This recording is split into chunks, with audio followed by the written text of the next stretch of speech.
Hey, everybody. So, obviously, everybody's waking up to this crazy news today in a stunning turn of events. Very breaking news, but here we are. Sam Altman will not return as CEO of OpenAI. Greg Brockman is not coming back either, and that decision was confirmed by co-founder, board director, chief scientist Ilya Sutskever. And this came after these intense negotiations and how that failed to reinstate Sam Altman as CEO.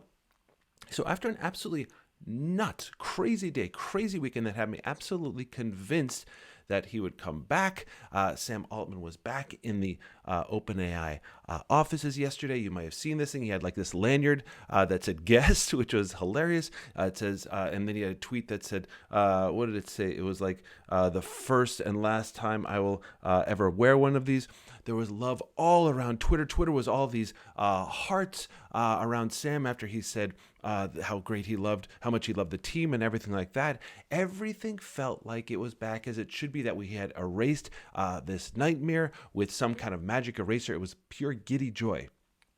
Guys, that crashed around midnight Eastern, just really a few hours ago, about 8 hours ago now by my clock, and in a way that was absolutely stunning, and in a way that nobody really saw coming, because it was all inside the closed doors of OpenAI. So let's talk about where we are now. So again, around midnight or something like that, the smoke rose up from the OpenAI offices around midnight Eastern time in San Francisco. OpenAI saw a mass exodus of employees flooding out onto the streets by all accounts. And this was obviously a direct reaction to the news that they could not come to an agreement to bring Sam Altman back. So let's talk about what we know.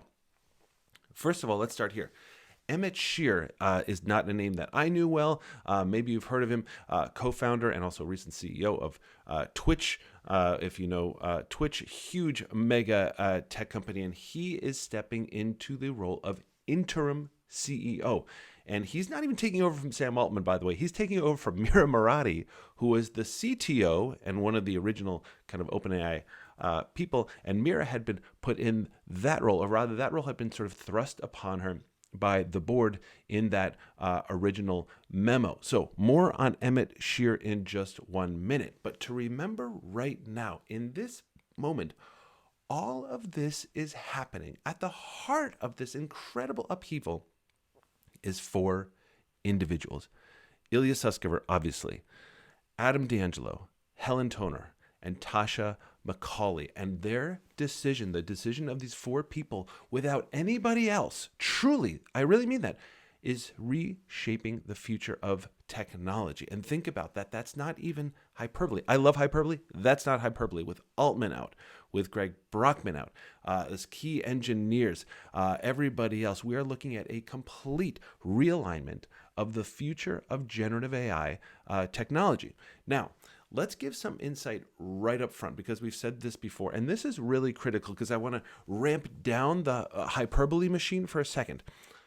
Nothing's going to change overnight. OpenAI has built this big lead. There's nobody going to the off switch of ChatGPT being like, well, I guess we don't need this anymore, and like flipping this giant on-off switch or anything like that, right? So overnight, nothing is going to change with your technology. You can still use ChatGPT and all GPTs, everything else. But listen, realistically, without so many of these key people, of course, Sam and Greg, but all these others leaving, it is not realistic to think that OpenAI can keep the same pace. We've said this before. Talent is everything, and that talent is walking out the door, and there's not a lot of people walking in the door. This is a moment that is going to change everything. This is the fork in the history of humanity right here. I'm not trying to over-exaggerate it. I'm just saying maybe everything will be great and everything, but this really is what's happening right now. So again, what this means, ChatGPT, all that stuff still works. Keep using it. It's amazing. But the future and the promise for all of us who love that company, we are just looking at a very, very different landscape today. So how so? How has this landscape changed? Let's go there for a second. So Thrive Capital, one of the huge investors, has been leading this deal to purchase the shares from OpenAI employees through this, what they call the tender offer we've talked about in past videos. And that set the company valuation at over $80 billion, which was really critical. This deal was part of their continued investment in OpenAI, following their what they did back in what was it, the summer or the spring, where they valued the company at $27 billion. But now here's the problem. Now the completion of that tender, that is absolutely no longer certain. Why? Because of course there's been this giant upheaval. So who does that impact? It impacts the team. And we keep saying the team is everything. When I say the team, I mean the wider talent. It impacts the financial incentives of the team. This was a huge gift to employees to say, like, hey, listen, like, private company, all that kind of stuff. But now all of a sudden, like, your shares of this are now like the value of them has gone way, way up. And that was huge in the talent war. That was absolutely critical. So that's how it impacts the team. And that's how it impacts Thrive Capital. Guys, we were going to get here. Let's get over to Microsoft. What happens with Microsoft? Microsoft, as you might have heard, has committed, like $13 billion to OpenAI. I know a lot of that is in compute, but they have invested billions, and they are in this absolutely terrible position right now. Now, what did they buy with their investment? Well, perpetual rights to use OpenAI's technology, which is a pack-leading technology, absolutely phenomenal. And they have been making boatloads by bundling up ChatGPT services, other services, and reselling that technology to cloud customers. They're making more on this than OpenAI has been making on OpenAI's technology. Not to mention, not only can they not they still can bundle it, but all of a sudden the perceived value of that tech has gone down, and that's taking a huge, not only have they been taking a huge cut of OpenAI future profits, but the value and perceived value of those profits may be plummeting right now. I'm not saying that it's plummeting. OpenAI is still a phenomenal company, but the perception is important. And why does perception matter? Because of this. Don't forget this, folks.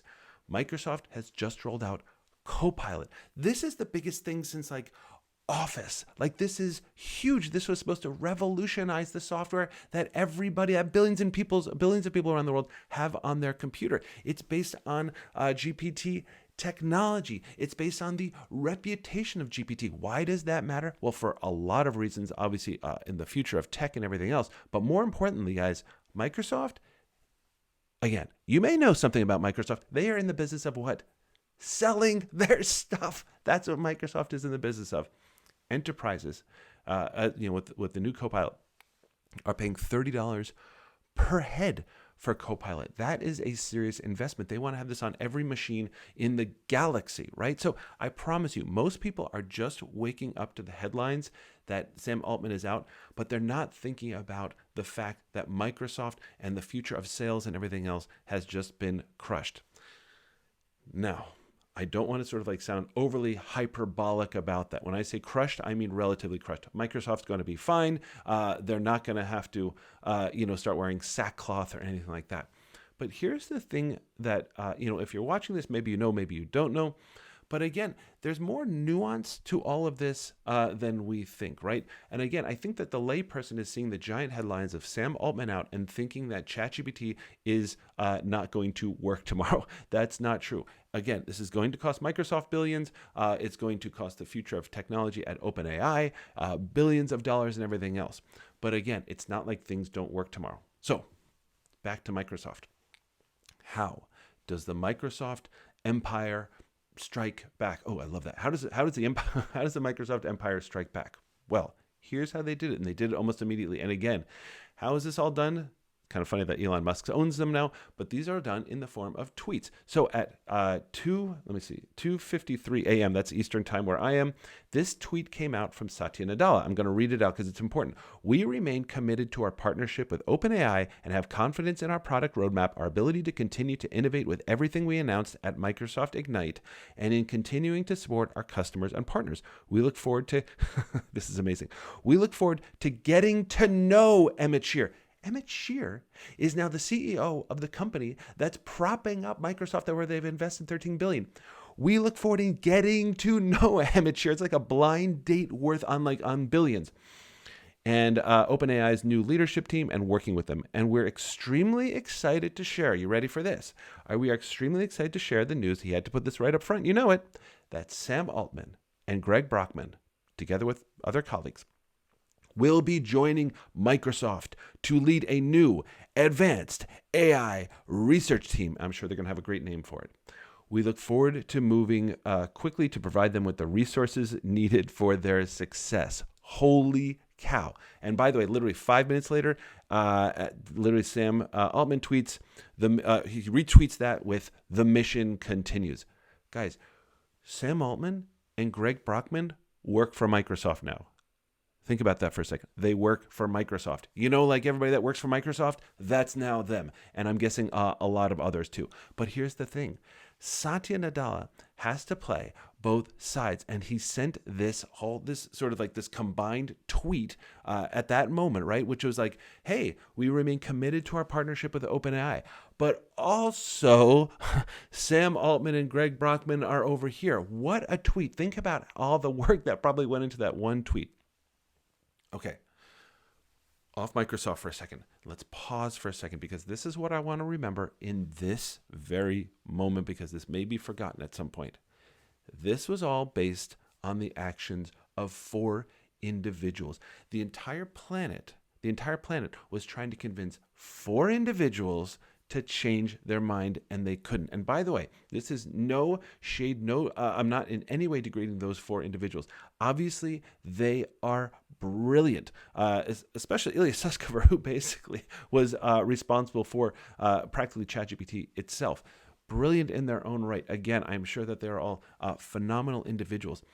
It just doesn't seem to me that these 4 individuals were intending to change the course of history. And by the way, I also want to make very clear that while I hate what is happening, these 4 people, in their defense, and I want to say that in their defense, their duty was to protect what this 501c3, that's the government, look at previous videos, this 501c3 is what governs OpenAI. A nonprofit document is guiding OpenAI, one of the biggest tech companies in the world and arguably the most important. And you could argue that potentially the most important in the history of humanity, and that's not hyperbole.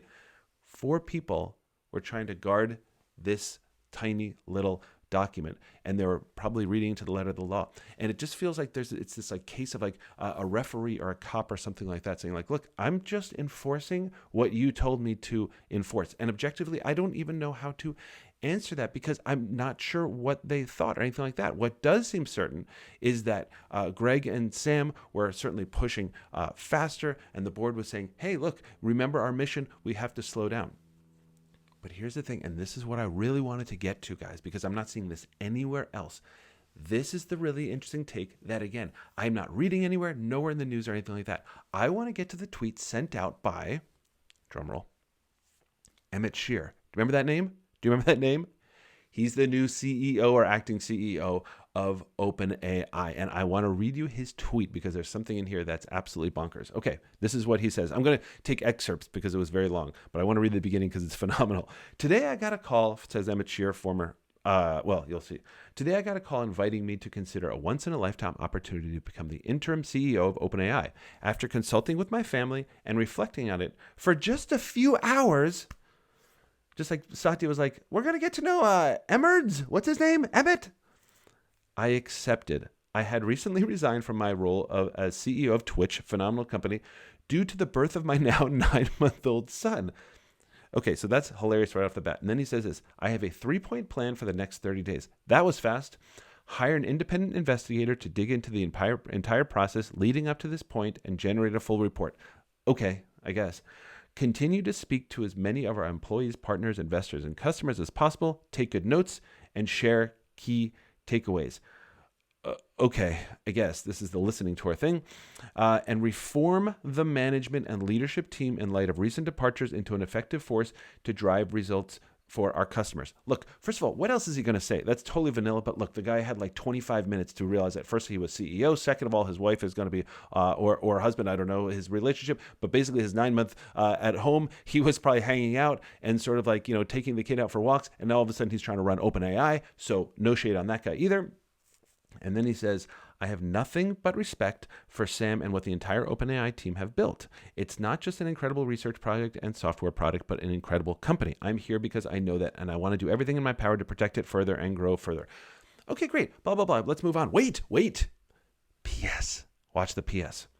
First of all, first PS, I'm posting this here both because I think it's in the general public interest to know in this case, but please don't expect all future internal comms to come through a public channel. I love that he said that. But here's the other thing that I just keep thinking about. He says, PPS. Before I took the job, I've never seen something so consequential come in a PPS of a tweet, but here we are. Before I took the job, I checked on the reasoning behind the change. The board did not, basically caps, remove Sam over any specific disagreement on safety. Their reasoning was completely different from that. I'm not crazy enough to take this job without board support for commercializing our awesome models. Guys, when we talk about sort of like Sam versus Ilya, all that kind of stuff, what Emmet is saying, he's like, everybody that thinks that like this is just like this, Ilya and the rest of the board just wants to be a nonprofit and Sam wants to make money, he's like, you've got to be out of your mind. I would never take a job like that. This is all about rate of change and pace and everything else. And I also think that way more is going to come out about that. So stay tuned for that. I'm sad for the amazing team at OpenAI. I love those folks. I'm sad for what would have been that we're not going to see, but we're going to learn together as this day goes on. Stay tuned.